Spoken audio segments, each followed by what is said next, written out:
After their baby arrived, the anxious father rushed to see Dr. Cohen, the obstetrician. "Doctor," Mr. Spiegel exclaimed, "I need to talk to you. I'm really upset because my daughter has red hair. She can't possibly be mine." "Not true," the doctor replied calmly.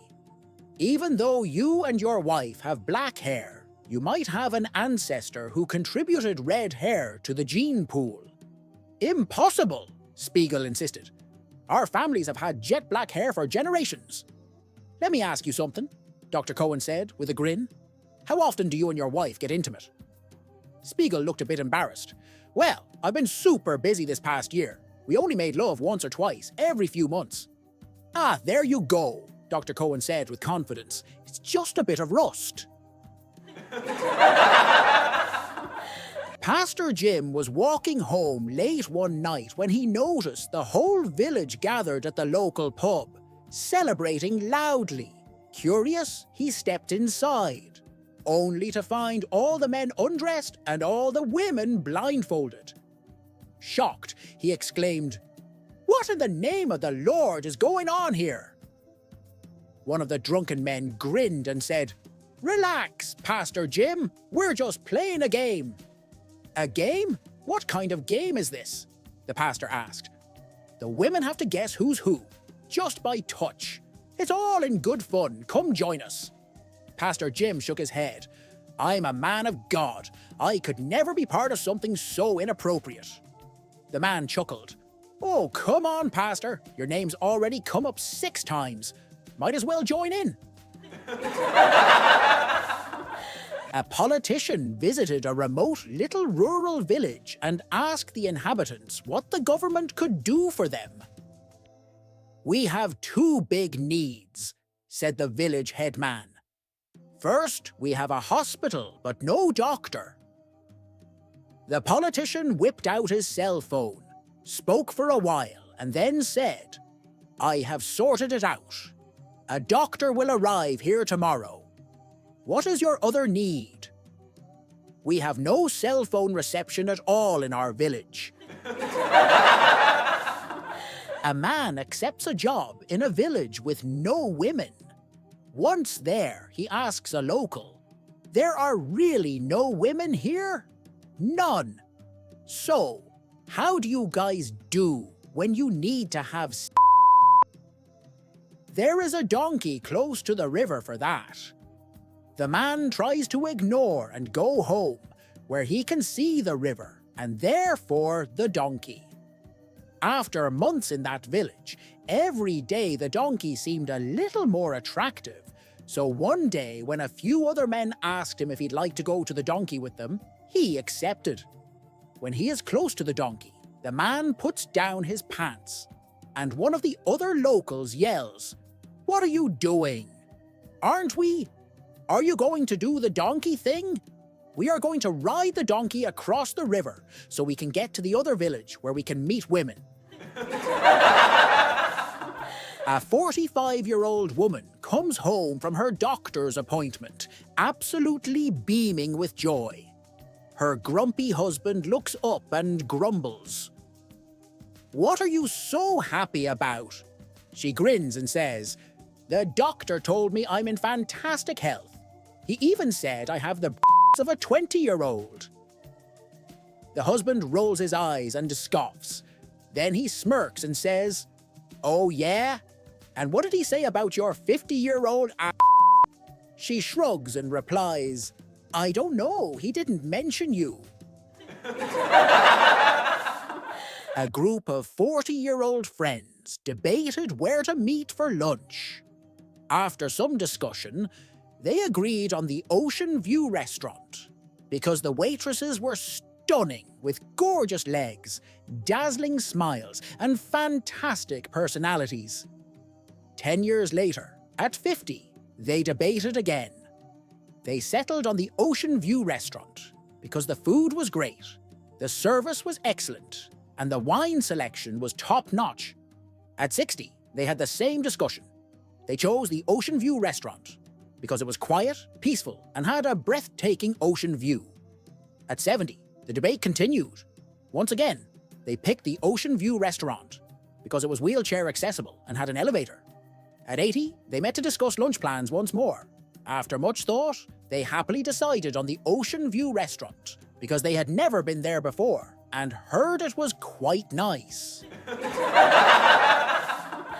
One day, a biology teacher showed a blonde girl a bird's leg and asked, "Can you tell me which bird this leg belongs to?"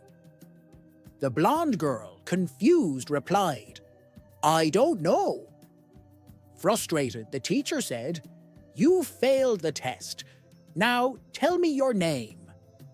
Without missing a beat, the blonde girl lifted her skirt slightly to show her legs and said with a grin, "Why don't you take a look at these legs and tell me who I am?" A young man finds the perfect girl from his small village for marriage.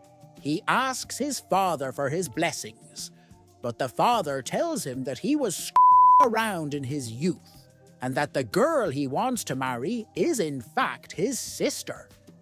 The young man, devastated but still wanting to get married, suggests his next-door neighbor's daughter. The father tells him with apologetic tone that she is also his sister. The young man storms out crying and finds his mother outside. She asks him what's up, and he tells her the story. She tells him with her motherly, soft voice, "Son, go marry any girl you want. That man is not your father." They took the men of village as hostages. The head of terrorists wanted to have some fun this time. He called the wives of the men to the camp of terrorists. He put bandage to women's eyes and told men to lose their pants. Terrorist turned to the women and said, "You are going to touch every one by one. If you find your husband, that couple will be saved. If you can't find, wife and husband will die." After that, first woman starts to check one by one. Not this, husband. She found right and both were spared. Then second woman came. Not this, not this, not this. Nope, husband. She was also right. Both were again spared. Third one, not this, not this, not this. Husband. Again, right. This situation continued to appear. As a result, terrorists got bored and entered the queue. Next women came and started. Not this, not this, not this. Not from village, not this, not this. Husband. A firefighter comes home and tells his wife about their new system at the station. One ring of the bell, we put on our jackets. 2 rings, we slide down the pole. 3 rings, we're out the door on the truck. How about we have our own system at home? When I say bell 1, you get ready for bed. Bell 2, jump in bed. And bell 3, we snuggle up. That night, he calls bell 1. She gets ready for bed. Bell 2. She hops into bed. Bell 3, and they cozy up together. Just a couple of minutes later, his wife grins and says, "Bell 4. He looks at her, puzzled. Bell 4? What's that? She laughs. It means we need a little more action. This fire's not out yet.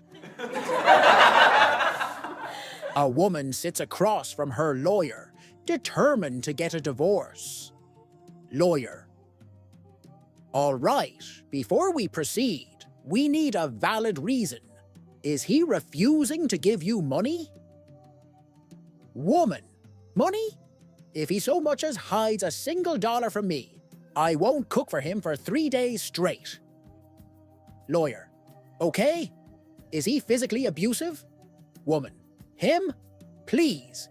If he ever tried, I'd throw him out the window with my left hand. Lawyer. Raises an eyebrow. All right. What about infidelity? Woman. Leans in with a smirk. Now that's where we've got him. The second child isn't even his. One morning, 75-year-old Marvin arrives at work and is promptly reminded by his secretary that today is his wife's birthday. At lunch, he heads to the mall in search of the perfect gift. But as he browses, he realizes that after all these years, his wife has everything she could possibly need. Just as he's about to give up, he passes a lingerie store and has an idea. His wife has never owned anything like this before. Determined to make her feel young and beautiful, Marvin walks in and tells the sales clerk, "Give me the most expensive, sheerest you've got, and wrap it up fancy." With his exciting purchase in hand, Marvin rushes home. Finding his wife in the kitchen, he hands her the package and says, "Go upstairs, unwrap this and put it on. I'll wait down here." His wife, touched by the gesture, takes the gift and heads to the bedroom. When she opens the box, she's surprised. It's so sheer, it's practically invisible. She thinks for a moment, then decides to really surprise Marvin. Why bother with the at all? She leaves it on the bed and confidently walks downstairs, stark naked. "Marvin," she calls out, "come to the hallway and take a look." Marvin steps out, looks up at his wife standing at the top of the stairs and gasps. Then he shakes his head and mutters, "All that money. And they didn't even iron it." A woman has to go to Italy for a conference, so her husband drives her to the airport. "Thank you, honey," she says. "Is there anything I can bring back for you?" He laughs and says, "An Italian girl." When the conference is over, he meets her up at the airport and asks, "How was the trip?" "Very good," she replies. "And what happened to my present?" "Which present?" she asks. "The one I asked for, an Italian girl." "Oh, that. I did what I could. We'll just have to wait 9 months to see if it's a girl." The long-time wine taster at an old vineyard had passed away, and the manager needed a replacement. One day, a scruffy, ragged homeless man walked in and insisted he had the skills for the job. Amused, the manager decided to humor him. He handed the man a glass of wine.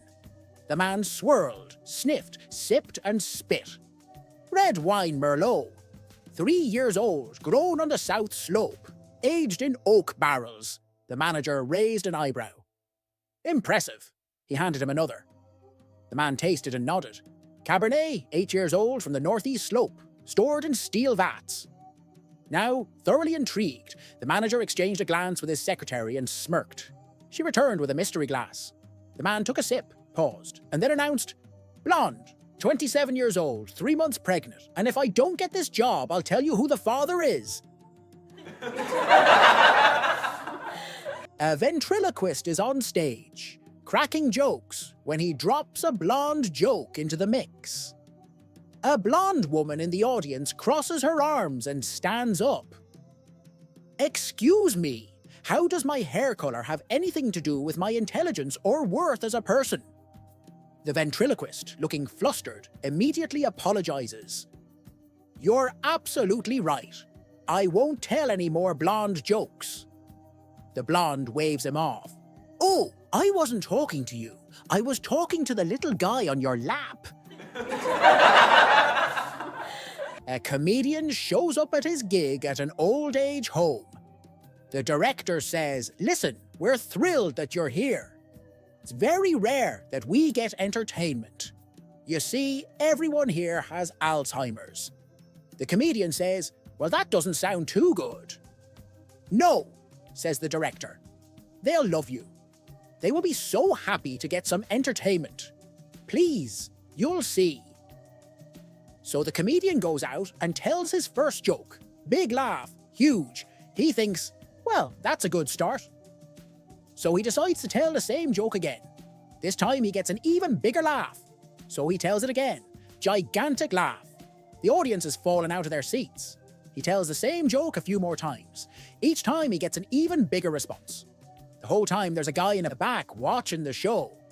but not laughing, just sitting there rubbing his chin. Finally, the comedian tells the same joke one last time and says, "Good night, everybody." Thunderous applause.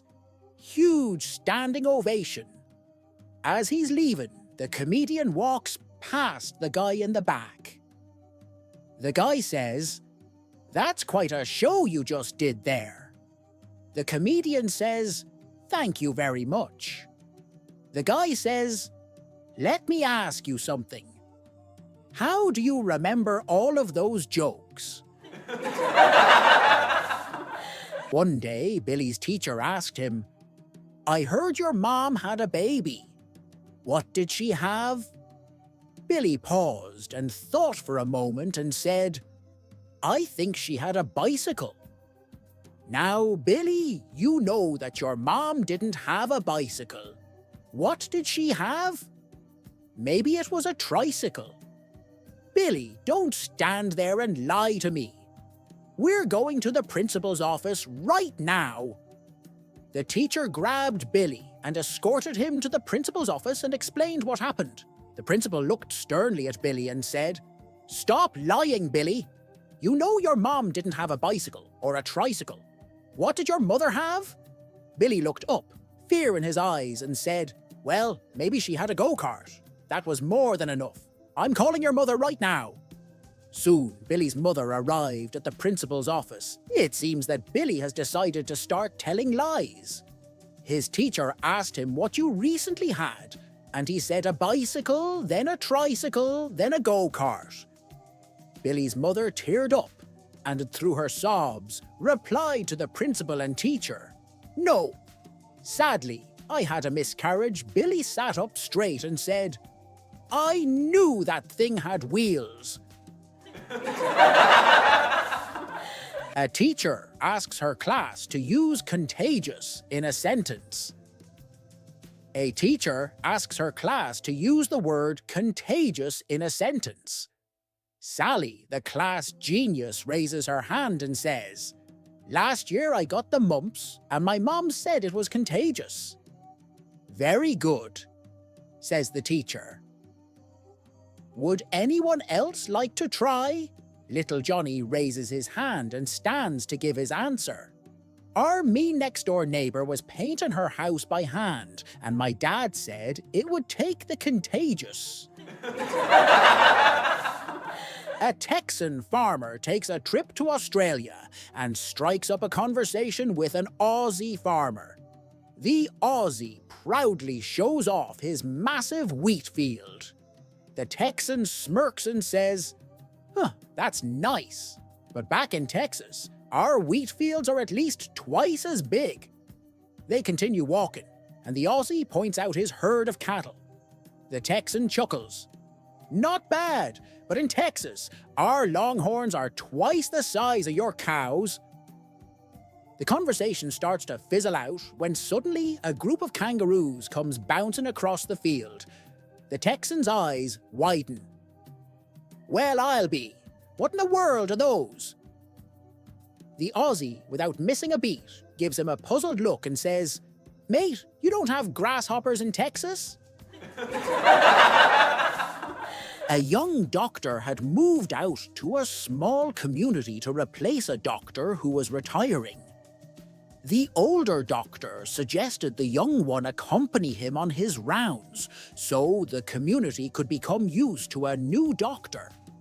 At the first house, a woman complained, "I've been a little sick to my stomach." The older doctor said, "Well, you've probably been overdoing the fresh fruit. Why don't you cut back on the amount you've been eating and see if that does the trick?" As they left, the younger man said, "You didn't even examine that woman. How'd you come to your diagnosis so quickly?" "I didn't have to. You noticed I dropped my stethoscope on the floor in there? When I bent over to pick it up, I noticed a half-dozen banana peels in the trash. That was what was probably making her sick." The younger doctor said. "Pretty clever. I think I'll try that at the next house." Arriving at the next house, they spent several minutes talking with a younger woman. She complained that she just didn't have the energy she once did. I'm feeling terribly run down lately. You've probably been doing too much extra work for the church, the younger doctor told her. Perhaps you should cut back a bit and see if that helps. As they left, the elder doc said, "Your diagnosis is almost certainly correct, but how did you arrive at it?" "Well, just like you did at the last house, I dropped my stethoscope, and when I bent down to retrieve it, I noticed the preacher under the bed." Beverly is 90 years old and has been playing golf every day since she retired 25 years ago. One afternoon, she comes home looking glum. "That's it," she tells her husband, Gus. "I'm giving up golf. My eyesight's so bad now that after I hit the ball, I can't see where it went." Gus, who's 103, pours her a cup of tea and says, "Why don't you take me with you tomorrow and give it one more shot?" Beverly sighs. "Oh, Gus, you're 103. How could you help?" "I might be 103, but I have perfect eyesight," he replies confidently. So the next day, Beverly and Gus head to the golf course. She tees up, takes a mighty swing, and squints down the fairway. Turning to Gus, she asks, "Did you see the ball?" "Of course I did," he replies. "I told you my eyesight is perfect." "Great, so where did it go?"